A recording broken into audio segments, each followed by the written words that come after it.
Hello everyone.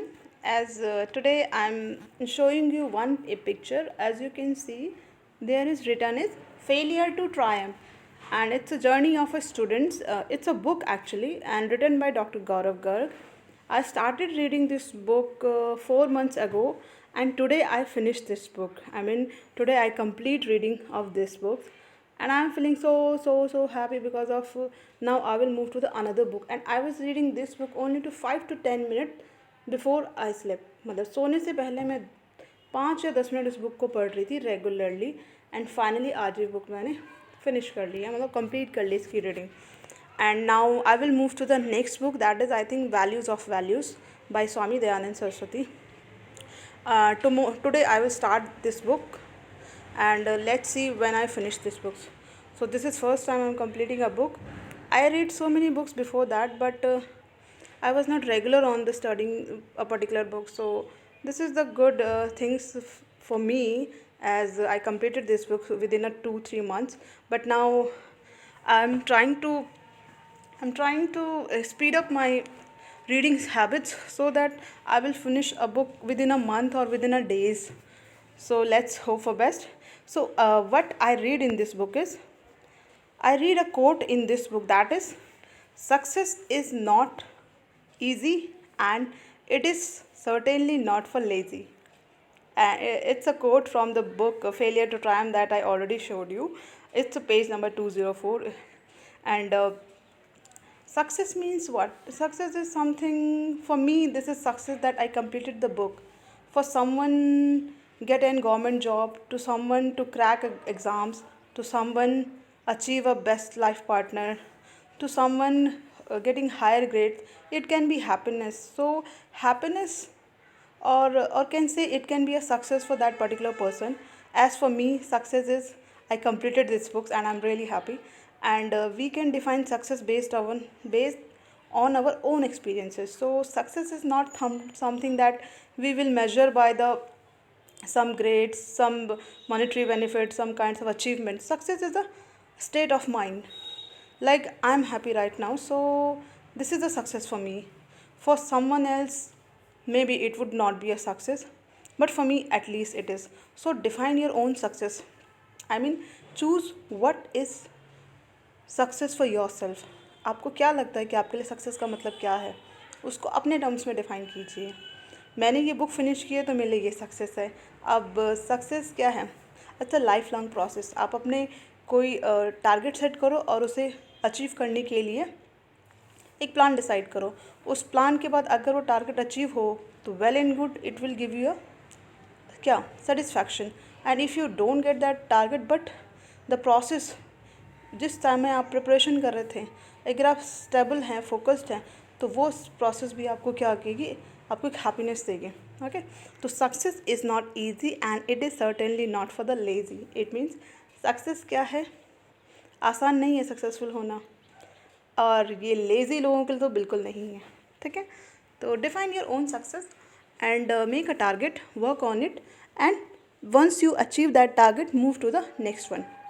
Okay, so don't stuck with the place. मतलब एक achievement के बाद स्टक नहीं हो जाना. आप 6th क्लास में हैं तो 6th क्लास पास होने के बाद अब ये नहीं कि आगे नहीं पढ़ना, अब 7th क्लास पढ़ना है.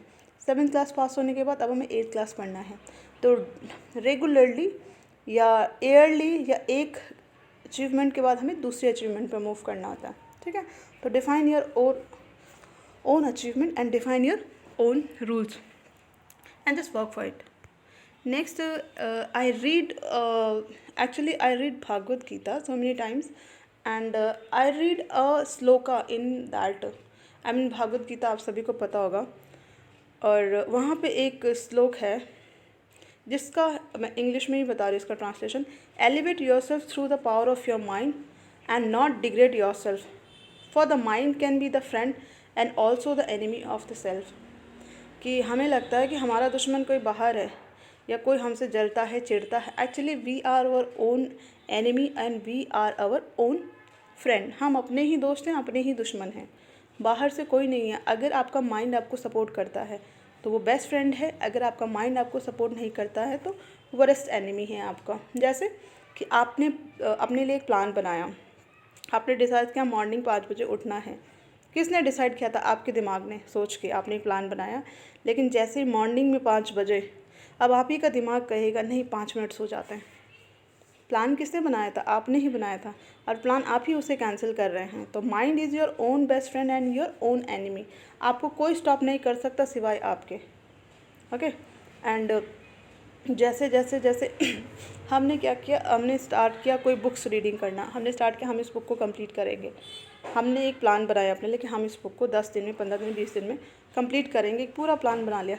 लेकिन जब उसे एग्जीक्यूट करने की बात आई तो फाइनली हमने क्या किया, हो सकता हमारा मूड ना करे या हो सकता मूड ख़राब हो जाए, जिस समय जो काम करना था हम उससे क्या हो गए, डेविएट हो गए, हम डायरेक्ट मतलब दूसरी जगह हम मूव कर गए। ठीक है। सो वहाँ पे कौन आपका बेस्ट फ्रेंड है? Mind. Your own mind is your best friend and your own mind your best enemy. Like जैसे आपने सोचा कि हम मोबाइल फ़ोन सिर्फ स्टडीज़ के लिए यूज़ करेंगे, लेकिन जैसे ही आपने मोबाइल, किसने सोचा था? हमने खुद सोचा था। क्या सोचा था? मोबाइल फ़ोन फालतू यूज़ नहीं करेंगे, जिस समय पढ़ना हो उस समय यूज़ करेंगे, अदरवाइज उसे नहीं यूज़ करेंगे। थोड़ा अगर परेशान हो जाए तो थोड़ा हैप्पीनेस के लिए, एंटरटेनमेंट के लिए थोड़ी देर यूज़ करेंगे। बट जैसे आपने फ़ोन यूज़ करना स्टार्ट किया and you are just using the phone 2, 3, 4, 5, 6, 7 hours, और आपको टाइम का पता ही नहीं चल रहा है। तो किसने डिसाइड किया था फ़ोन कम यूज़ करना? खुद ने।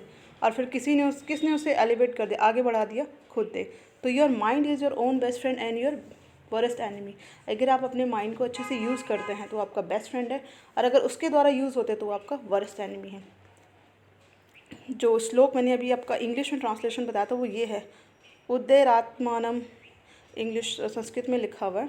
तो स्वयं अपना उद्धार करें, अपना पतन न करें, क्योंकि आप ही अपना मित्र और आप ही अपना शत्रु हैं। यानी आप स्वयं अपने बेस्ट फ्रेंड हैं और स्वयं अपने वर्स्ट एनिमी हैं। तो अगर आप कभी डल फील कर रहे हैं, कुछ भी रीज़न हो सकता है, हेल्थ इश्यू कुछ भी हो, तो हेल्थ इश्यू के लिए आप मेडिसिन ले सकते हैं। एंड डल फील करने के लिए आप रीज़न देखो कि आप क्यों डल फील कर रहे हो, और उस रीज़न पे काम करो, और कैसे उस रीज़न से बैकआउट कर सकते हो, आप कैसे वापस आ सकते हो, उस पर काम करो। और ये काम किसी और को नहीं करना होगा, इसे हमें खुद करना होगा। So stay motivated and stay energize and stay happy and stay learning, keep study. Thank you, have a nice day. मिलते हैं नेक्स्ट कोट के साथ tomorrow. I hope you get something from this quote. Thank you.